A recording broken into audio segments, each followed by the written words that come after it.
as the streets surrounding his home flooded with rainwater and cars nearby were starting to get stuck in it.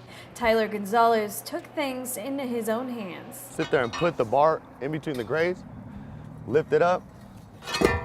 Armed with a crowbar, a shovel, and some rain boots, he started opening up storm drains around his flooded neighborhood. We sat there with our shovels or crowbar, and we're able to move them up out of the way so the water could flow freely, because there was either debris or, like in the case of the ones down the street, there was just so much water it wouldn't drain at all. Pretty amazing how fast this all took effect.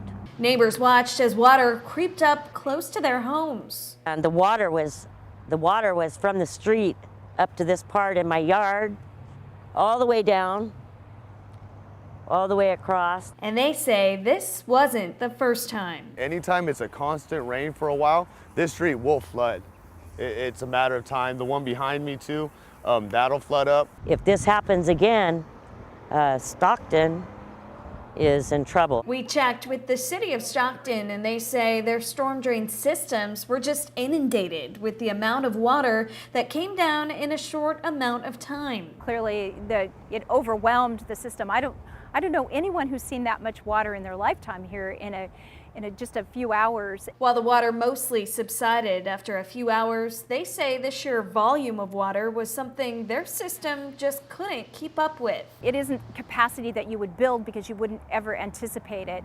So, but we do have a lot of capacity in the stormwater system, and the pumps were working, as I say, at full bore, but unfortunately, just with having so much water in just a short period of time, they were not able to keep up. Moving forward, they recommend taking the time to clean out your gutters when you can, and don't sweep any leaves or yard clippings into the street, as it could clog up the storm drains in your neighborhood.